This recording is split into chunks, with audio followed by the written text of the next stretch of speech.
Hello everyone, welcome to our channel Explore Life with Us and welcome to our new video. আর এই ভিডিওটা হচ্ছে আমাদের পুরো ট্রিপের একদম লাস্ট ডে। এতদিনের একটা জার্নি, তার শেষ দিনের শুরুটা যদি এত সুন্দর একটা মনোরম পরিবেশের মধ্যে দিয়ে সুন্দরভাবে শুরু হয়, তাহলে হয়তো মন খারাপের মাত্রাটা একটু হলেও কমে যায়, তাই না? তো যাই হোক, এইটা দেখতে দেখতেই আমরা দেন রেডি হয়ে আমরা চলে যাই মন্দিরে। মন্দিরের তো এই লম্বা সিঁড়ি, যার মন্দিরের চূড়া দূর দূরান্ত পর্যন্ত দেখতে পাচ্ছিলাম না, মানে খালি মনে হচ্ছিল কখন শেষ হবে। কাউন্টিংও করা শুরু করেছিলাম, কিন্তু লাস্টে গিয়ে আর মনে হচ্ছিল না যে এবার আর গুনি। যাই হোক, আলটিমেটলি জানতে পারলাম তো এখানে নাকি 290টা সিঁড়ি। ঠিক আছে, কথাতেই আছে কষ্ট করলেই কেষ্ট মেলে। বাবার কাছে এসে একটু কষ্ট করবো না, সেটা তো হয় না।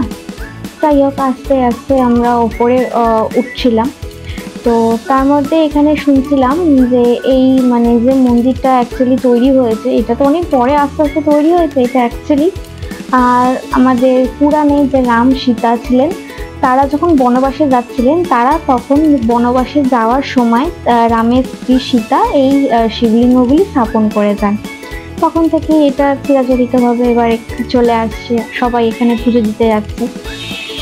যাই হোক, এখানে বাবাকে তো দেখা তো যায় না, কিন্তু এখানে এরকম জলের এই ঝর্ণা পড়ছে, সেখানে যে বাবাকে ধরা যায়। ইনি দাঁড়িয়ে থাকেন বলে দেওয়ার জন্য যে কোথায় হাত আর পা, মানে কিভাবে স্টেপটা ফেললে বাবাকে ধরা যাবে। তো এই যে বাবার 5টা লিঙ্গ, আমরা ওখানে নিজেরাই পুজো করেছিলাম, কোনো পুরোহিত টুরোহিত নিয়ে নিজেরাই বাবাকে পুজো দিয়ে মন থেকে ডেকে চলে এসেছিলাম কিছু ফটোস তুলে।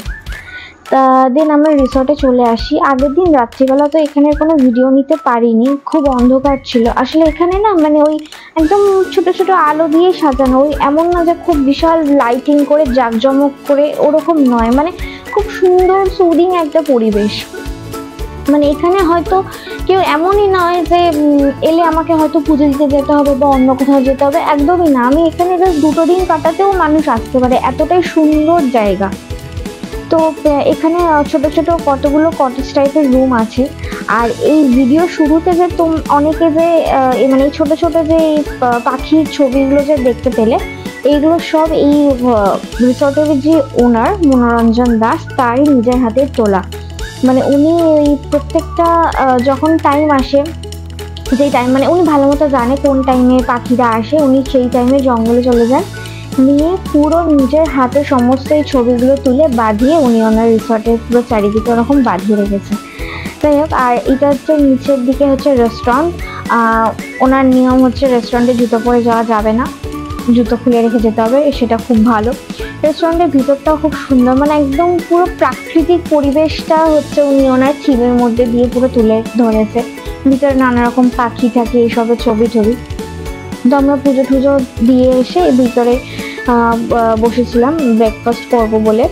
তো খুব সুন্দর, মানে অনেকটা বড় একটা জায়গা নিয়ে ফার্স্ট অফ অল উনি রিসর্টটা তৈরি করেছে। এখানে কটেজ আছে, তারপরে 2 BHK করে ভিলা আছে, যার যেরকম ইচ্ছা সে সেরকমই নিতে পারে।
রিসর্টের সমস্তটা মনোরঞ্জন বাবু তার নিজের হাতেই মেনটেন করার চেষ্টা করেন। এটা নয় যে লোকজন নেই, লোকজন প্রচুর আছে, মানে সবার আলাদা আলাদা দায়িত্ব ভাগ করে দেওয়া রয়েছে। তা সত্ত্বেও উনি প্রত্যেকটা জিনিস মানে নিজের আয়ত্তে রেখে নিজে মেনটেন করার চেষ্টা করেন, আর সেই জন্য হয়তো রিসর্টটা এত সুন্দর রয়েছে। তো আমরা এখানে ব্রেকফাস্ট করছিলাম। আমাদেরকে আগের দিন জিজ্ঞাসা করা হয়েছিল আমরা কি খাবো, তো আমরা বলেই দিয়েছিলাম যে আমরা 3 জন ব্রেড অ্যান্ড টোস্ট অমলেট খাবো, আর প্রতাপ বলেছিল যে ও কচুরি খাবে, যেটা লুচি তরকারি হয়। তো সেই মতো আমাদেরকে করে দিয়েছিল। কিন্তু আলটিমেটলি তো আমরা বাঙালি, যতই আমরা ঘুরতে গিয়ে ইংলিশ ব্রেকফাস্টের জন্য অর্ডার দিই না কেন, সামনে যদি কেউ ওরকম লুচি তরকারি নিয়ে বসে, গরম গরম লুচি তরকারি নিয়ে বসে, চোখ আর মন দুটোই ওদিকে চলে যায়। তো মানে লিটারেলি আমরা মানে ওর কাছে বলছিলাম যে একটা দাও, কিছুটা দাও, মানে এরকম। আর ওখানে নিয়ম হচ্ছে যে খাবার ওয়েস্ট করা যাবে না। তো ওনারা মানে বলেই নেন যে কে কতটা কি খাবে না খাবে, ওনাকে বলে দিতে ওনারা সেই অনুযায়ী রান্না করবেন। আর যেদিনকে মানে আমরা যেদিনকে ব্রেকফাস্টটা করছিলাম সেদিনকে ওনার যে মানে রান্নার যিনি লোক ছিলেন তিনি আসেননি। তো সম্পূর্ণটাই মনোরঞ্জন বাবুরই মানে রান্না ফান্না সব কিছু করে উনিই দিয়েছিলেন। তো দেন এত সুন্দর একটা জায়গা, কিছু ফটো তুলবো না সেটা তো অসম্ভব। দেন ফটো তুলে আমরা আবার আমাদের ওখান থেকে বেরিয়ে আমাদের মেইন ডেস্টিনেশন আমাদের বাড়ি, তার জন্য বেরিয়ে পড়ি। তো আমরা ঠিক করেই রেখেছিলাম যে ঠিক আছে, এটা তো একটা লম্বা ট্রিপ হলো, কিন্তু এরপরে আমরা একদিন আসবো বা 2 দিনের জন্য হলেও আসবো। আমরা শুধুমাত্র এখানেই আসবো জাস্ট ছুটি কাটাতে, এই রিসর্টে থেকে এই চারিদিকে পরিবেশটাকে ভালো করে ফিল করব, ভালো মতো খাওয়া দাওয়া করব, জাস্ট একটা নর্মাল উইকেন্ড কাটাতে আসবো। তো যাই হোক, আমরা বেরিয়ে পড়েছিলাম। ভাবছিলাম যে মাঝখানে মানে ওয়েদারটা না একদম মেঘলা ওয়েদার ছিল, তো একটা যাতে বৃষ্টিটা যাতে না হয়, বৃষ্টিটা হলে একটু প্রবলেম হয়ে যায় এই আর কি। এখান থেকে কলকাতা আর মোটামুটি ওই 200-250 কিলোমিটার মতো বাকি ছিল। তো মাঝপথে মোটামুটি ওই টিপ করে বৃষ্টি পড়া শুরু হয়েছিল, বাট সেরকমও মানে এই নয় যে ঠিক আছে দাঁড়াই বৃষ্টিটা হয়ে যাক, ওই হয়তো একটু একটু করে যাচ্ছে, ওই 1-2 ফোঁটা পড়ছে, আবার যেরকম নর্মাল সেরকমই হয়ে যাচ্ছে। তো এইভাবেই যাচ্ছিলাম।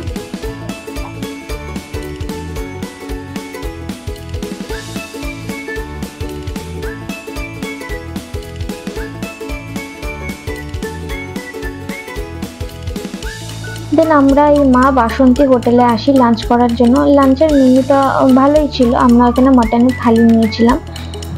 দেন আমরা যখন মানে খেয়ে দিয়ে বেরোবো ঠিক সেই সময় বৃষ্টিটা শুরু হয়েছিল, মানে থ্যাংক গড আগে বৃষ্টিটা হয়নি। তো যখন খাচ্ছিলাম তখন বৃষ্টিটা হয়ে গিয়ে আবার থেমেও গেছিলো, ততক্ষণ একটু সবাই আমরা রেস্ট নিয়ে নিচ্ছিলাম। তারপরে আবার আমাদের বাড়ির দিকে যাওয়া শুরু করলাম। আর এই রাস্তাটা ও মাই গড, এত লম্বা আর এত চওড়া রাস্তা, মানে যেন মনে হয় যেন শেষই হয় না। আর এতটা চওড়া রাস্তা, মানে কি বলবো, হয়তো 7-8টা লরি হয়তো পরপর পাশাপাশি একসাথে চলে যেতে পারবে, এতটা চওড়া রাস্তা। এটা নাকি অ্যাকচুয়ালি একটা রানওয়ে তৈরি করা ইমার্জেন্সি বেসিসে, একদিকে ভালো।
আমরা যখন মোটামুটি 7টার রাতে ঢুকে গেছিলাম তখনই একদম ঝমঝমিয়ে বৃষ্টি শুরু হয়ে গেছিলো।